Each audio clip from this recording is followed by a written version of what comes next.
So, I got another Panerai. Just when I thought I was out, they pulled me back in. Huh? Zappuccino, Zappuccino. Welcome back to Horological. There are two sides to Panerai. The one that honours wartime divers and luminous dials of the past, and the one that keeps experimenting like an engineering laboratory. The PAM1661 sits right between them, a watch born from Panerai's wildest experiment, the Lab ID, but designed for real-world wear. This is a story of how carbon fibre, once an exclusive motorsports material, became part of horology's DNA. In 2017, Panerai unveiled the Lab ID PAM700, a concept watch that looked more like an Area 51 project than a simple mechanical wristwatch. Its case was made from Carbotech, a layered carbon composite.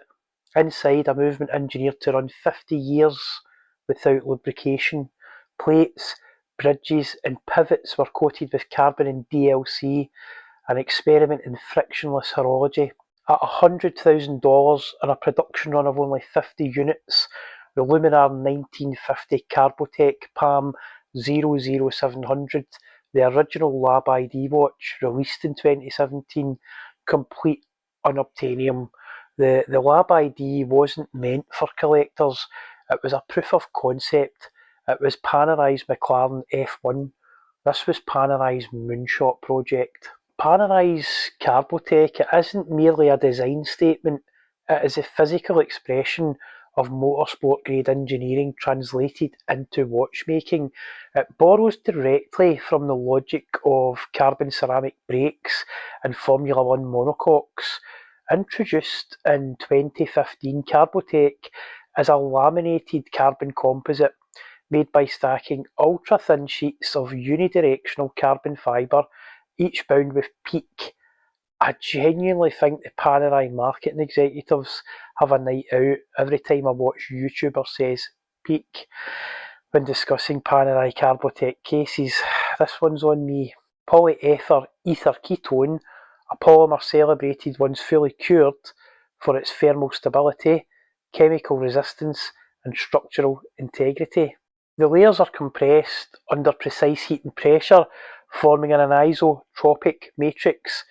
Its strength and stiffness vary by fibre direction. Just like the layup of aerospace and racing composites, this directional reinforcement, it gives Carbotech an exceptional strength to weight ratio, resisting torsional stress and impact while remaining 14% lighter than grade 5 titanium. Unlike homogeneous metals, its laminated structure disperses stress across multiple planes, reducing fracture propagation. The marbled matte striations, they're not decoration, they're the physical fingerprint of the carbon itself. No two cases are the same. Every single Panerai Carbotech watch is essentially a piece unique. A quick point of note, never store a Carbotech watch head without its spring bars installed. Earlier Luminor models used large threaded steel bar systems, but these newer references, they rely only on standard spring bars and they seat directly into the lugs. Because of the directional nature of carbon fibre layups, the lugs represent the only realistic point of potential weakness in an otherwise near indestructible case. Carbon composites can handle immense forces when those loads are applied along their intended structural axes, but just like carbon bicycle frames, even a small compressive or clamping force applied across the weave's unsupported direction can cause localised damage. It's the same principle that ultimately doomed the OceanGate Titan submersible, a structure made from carbon composites strong enough to resist thousands of tons of pressure, yet gradually weakened by cyclic stress acting against the carbon layup's orientation. Carbotech is no different in principle, exceptionally strong, directionally stable, but never immune to the laws of physics. Powering most, Carbotech references is Panerai's in-house Calibre P9010, designed and built in Neuchâtel. It's a twin-barrel automatic movement delivering 3 days of power reserve and a slim 6mm profile, almost a millimetre thinner than the P9000 that it replaced. So some of the movement highlights are it's a 4 Hz movement, it has 31 joules. It's got twin barrels for consistent torque output. It's got a bi-directional rotor running in ceramic ball bearings. It has a fully free-sprung balance wheel with micro-adjustment screws, and it's got an independent quick-set hour hand and stop seconds hacking for precise syncing. The movement's architecture, it favours durability over decoration. Broad bridges, oversized pivots, and a large bearing footprint give it the robustness expected of a diver's instrument. That same free-spinning rotor, however, it gives the P9010 its signature mechanical whisper, that subtle whoosh you hear as it winds itself. Panerai's service bulletin from 2016 until 2018 acknowledged an unusual side effect in Carbotech models with titanium casebacks. Due to the carbon composite case structure, vibration and mechanical resonance from the automatic winding system may be perceived differently. The titanium caseback, being of a more rigid metallic composition, may act as a soundboard, transmitting the noise of the oscillating mass more efficiently than steel or full composite configurations. Technically, that's exactly what happens. Carbotech's carbon matrix provides excellent lateral damping, absorbing vibration across its fibre planes. Titanium, by contrast, has a high acoustic transmission coefficient and a low damping profile. So the unidirectional rotor of the P9010, it sends micro vibrations through the movement cage into this titanium plate, which behaves like an acoustic resonator.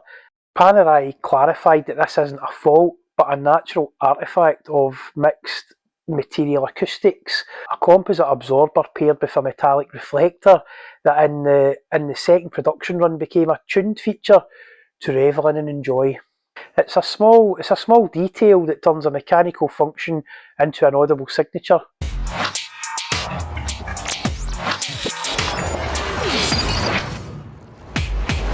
So my first impressions of this watch were, when I picked it up, how light it was. This watch is just round about 100 grams, and my old Panerai was 180 grams. So you can't believe you're holding something that size that weighs so little. It's absolutely fantastic to behold. So that was the first thing that stood out for me about this watch. And then putting it on wrist, the other thing that stood out was the stiffness of the OEM strap. When I bought this watch, it had barely been worn, so the strap was like new. It was really stiff, really robust. The dial itself, it's not the most legible. Everything's blacked out, but you can always find a suitable angle to view the time at, and there's a lot of AR coating on the underneath of the crystal, and that certainly helps with that. It's a fantastic watch to behold. In some ways it looks like a Garmin smartwatch. It's very minimalistic. If you don't know Panerai, you won't know what this is on wrist. It doesn't attract the wrong kind of attention, but for the quiet if you know crowd, this watch is absolutely amazing.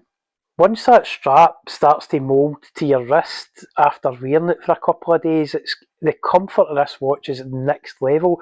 It literally disappears on your wrist. It's just so light and so wearable. And if you've worn one of the older Panerai references, like I have worn a few of them over the years, it's just mind-blowing how a watch the older ones had so much physical presence. You could really feel them on wrist. They were quite unwieldy at times, moving about. If your wrist shrunk a little bit in the afternoon, that watch could swing about on your wrist. But this one always sits, the balance is perfect, it always sits nice on wrist. It's a fantastic watch. If you're going near a Panerai boutique, go in and try one of these on. You'll be absolutely amazed by it. The Lume in this watch, with the sandwich dial construction and the fully painted Lume plate below that sandwich dial, it's got BGW9 on it, and it must have several really thick coatings. The Lume in this watch is amazing. I'll include the shot here and you can see for yourself. It is absolutely stunning at night. If you artificially charge it, it easily lasts throughout the night, and even without artificially charging it with a UV torch, it will last most of the night reasonably legible. As far as Lume goes, it is stunning. The accuracy of this example I have here over the couple of weeks I've had it. It's been literally a couple of seconds fast per day. It's well within cost tolerances. The movement seems to be fantastic at holding good time, and I have been wearing it. I've been trying this out. I've done a couple of shorts on YouTube using this watch, and I've been going to it for my daily wear quite often. So it has been sitting, it has been worn, it's been getting moved about, and I've kept it constantly wound up during that time. So I've got a reasonably accurate picture of how this watch is going to perform long term, and from sitting here it looks really good. So I'll just go through a few quick specs of the watch just now. The case diameter is 44mm, which for me is just that Panerai sweet spot. The 47's too big and the 40's for a Panerai are a little too small for my taste anyway. I know it's subjective. The thickness is 14.5mm, so if you've had something on wrist like a Tudor Black Bay GMT, you know what that kind of thickness feels like. The lug width is 24, so a little bit wider, but that's a traditional Panerai thing. When the watches were heavier, they really needed that width of strap to control the weight of the head of the watch. In this one, they've just kept that up, I think, for tradition, and it looks good. It's a big wide band, and it becomes part of the watch's character. Panerai and straps have got a really long history, and changing straps is a Paneristi's hobby, changing straps on their Panerai.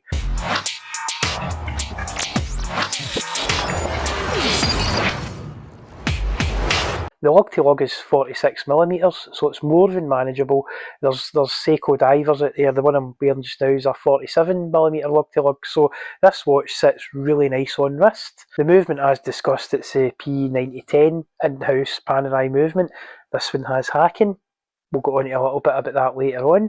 It's a 31 joules 4Hz movement, as was mentioned. Sapphire domed crystal, and the crystal quality is really, really good. I sometimes get out the diamond tester, not just to test if it is sapphire. You know, with Panerai it's going to be sapphire, but depending on how high that reading goes, you can tell the quality of the sapphire quite often as well. And I can say the sapphire on this is high quality. It's great quality sapphire they've used in this. The water resistance is a full fat 300 metres, so we're not getting that compromised Luminor Dewey 30 to 50 metres water resistance. This is a full fat 300 metres, and in my opinion, if you're going to buy a Panerai, that's what you should be looking for. It's got an OEM sailcloth style strap. It's a layered leather and kind of rubber strap that's on it. The quality is fantastic, and I must say, this strap's had a revision somewhere along the production line. It's really hard to track down when that happened. This strap's a little more heavy duty than the earlier Luminors got. The original Carbotech Luminors had a strap that was a little bit lighter and a little bit thinner, but overall this one feels much higher quality. It has 72 hours power reserve from a twin barrel arrangement, so that ensures it's got a good torque output throughout the whole wind of the watch. And this exact example that I've got, it comes in at 108 grams, so it's a little bit heavier. It's a little bit heavier than some of those early review examples, but we'll go into that a little bit later in the video. The Panerai Luminor 1950 Marina Carbotech 1661, it brings all of that engineering to daily life at just over 100 grams, well, it's 108 for mine on a Sport-Tech strap. It's roughly half the mass of a steel Luminor with bracelet, yet it feels solid and purposeful. It is heavier than those initial 93 gram review samples that were sent out to everybody when the watch was released, partially due to a slightly revised, more heavy duty strap. I would say that maybe accounts for 4 or 5 of those grams, and it has a slightly revised case back, perhaps an attempt to dampen the aforementioned characterful rotor chatter a little. Panerai are the masters of undocumented specification changes mid-production run, but here the motivation seems well intentioned. A longer lasting strap design and an attempt to not exactly silence the character of the watch, but to tune the sound of it, a bit like a premium sports exhaust in a free-revving, naturally aspirated engine. This watch is essentially the production version of the Lab ID Ultra Grail, not frictionless, but finely tuned for the real world, slimmer, easily serviceable, and infinitely more daily wearable. Panerai's Lume has always been a strong part of the brand's identity. The PAM1661 uses Superluminova BGW9, glowing an icy blue in the darkness. Those numerals are not printed, they're cutouts on a sandwich dial, a technique Panerai pioneered for the Italian Navy in the 1930s. I've never been a fan of Panerai's sausage dials, so it had to be a sandwich dial in this watch for me. Under ultraviolet, it looks like a science experiment captured in motion, because that's exactly what Panerai has always been, part tradition, part laboratory. Watchmaking borrows from motorsports more than we care to admit. Carbon composites, ceramic bearings, titanium alloys, low friction coatings, all born in racetracks before they reached our wrists. Tag Heuer, the headline sponsor of Formula One, Rolex, sponsors of enduring racing, and one-off special projects. Ear King anybody? Panerai's Lab ID was the limited edition track special, the GT3 RS if you will. The PAM1661 is the available production model you can actually buy and daily drive every day, the 911 Turbo. Even the tactile stiffness of the Sportech strap, it feels like a new fire retardant FIA approved Sparco race suit, synthetic, technical and ready to perform. It even smells similar. In a market full of historical reissues, the PAM1661 is refreshingly honest. It doesn't imitate the past, it takes the best of it and then wraps it up in the highest performance materials currently available, while maintaining serviceability and high comfort levels on wrist. You can hear the faint hum of the P9010 rotor, you can feel the polished matte carbon under your fingernails, and watch the Lume glow like a gadget from Bethesda's Fallout universe. It's old world steampunk craftsmanship fused with new world material science and technology. The Lab ID floated the idea that mechanical watches could be maintenance free for 50 years. The PAM1661 answers with a quieter truth. Make innovation accessible and people will buy into it. Panerai is a niche brand that gets a really hard time. I'm going to get a horse's head in my head here. The compromised water resistance of a Luminor buoy, unfinished debauched movement of a PAM 318 Brooklyn Bridge boutique special, claiming various in-group and even ETA movements for in-house, the hacked seconds and gesture finish were removed from the 90-10 movements in this watch during the early 2020s for some of the references.